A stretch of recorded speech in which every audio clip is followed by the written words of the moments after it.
Okay, let's just dive right into this. We're not really here to talk about a YouTuber today. We're here to deconstruct a business strategy. Seriously, forget whatever you think you know about Logan Paul, because his career is actually a fascinating blueprint for turning online fame into a full-blown corporate empire. So how in the world does that actually happen, right? How does a creator who literally built his brand on controversy and, high-energy skits become this business mogul with a globally recognized brand? That's the real question we're going to unpack here. It all starts here, in what we're calling Phase 1. See, the initial strategy wasn't about selling a product at all. It was about accumulating the one currency that matters most in this digital age: pure, undivided attention. And that gets us to this core idea of attention capital. For Paul, views and subscribers, they weren't just vanity metrics, they were a strategic asset. He was basically stacking a form of capital he could invest later on. You could say that in the beginning, his product was attention itself. So let's just quickly look at the timeline. He kicks things off on Vine back in 2013, completely masters that short-form viral clip, and then makes a really crucial pivot to YouTube in 2015.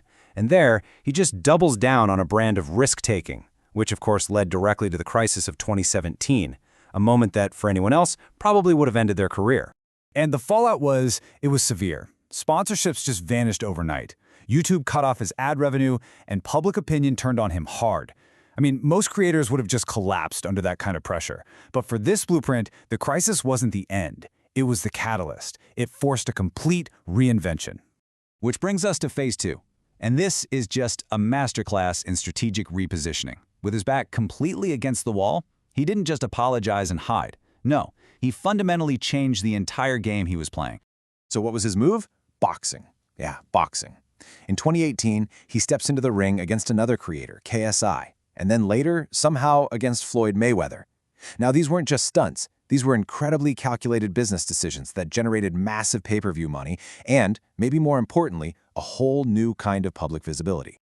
This brand shift was absolutely the crucial move. Boxing transformed his public image almost overnight. He went from being the controversial YouTuber to a mainstream entertainment figure. And that wasn't just a change in how people saw him, it was a total expansion of his market.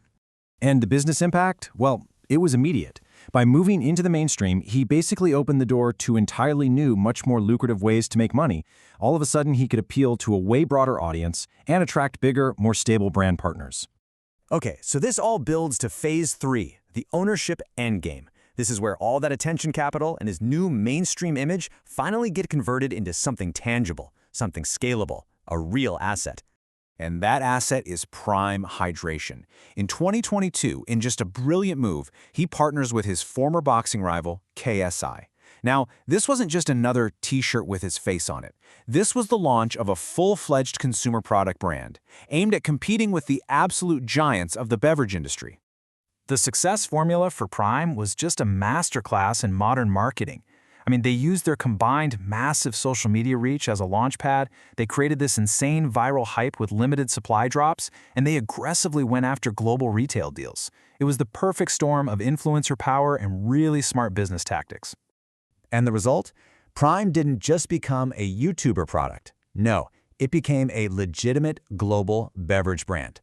This moment right here is the ultimate proof of concept for this entire blueprint, the successful conversion of a digital audience into real enterprise value and ownership. So we've seen the story, right? But now let's actually deconstruct the machine itself. How is this creator corporation actually structured to be so profitable and, frankly, so resilient? Well, it operates on 4 interconnected layers. It all starts with audience building at the base. Then, that attention gets monetized through brand partnerships. But the real wealth, the real game changer is in Layer 3 with equity-based businesses like Prime.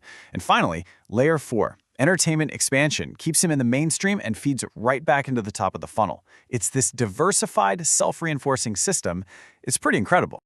And let's be crystal clear about this. None of this was an accident. As this quote points out, he structured it. There was a deliberate, strategic path from those early viral videos all the way to a global brand and major entertainment deals with places like the WWE. You know, a really key piece of this puzzle is his podcast, Impaulsive. It's way more than just another content channel. It's a strategic tool. It helps mature his brand It allows for these long-form conversations, and it repositions him as a serious business figure, which in turn attracts much higher value deals. So why does all this matter? Well, because the Logan Paul blueprint signals a massive shift in the entire creator economy. We're literally witnessing the evolution of the influencer, from someone who just rents space on a platform to an equity owner who builds their own empire. Creators are the new corporations. So, the crucial point, the single most important takeaway from this whole thing is this. The goal is to use attention as leverage, not just to make a bit of ad revenue, but to build lasting, ownable assets that exist completely outside of any single social media platform. And that leaves us with this final question to think about. When you really strip away all the controversy and the big personality, what you're left with is a ridiculously powerful model. So, is Logan Paul's story just an outlier, or is it the actual blueprint that's going to define the next generation of digital entrepreneurship?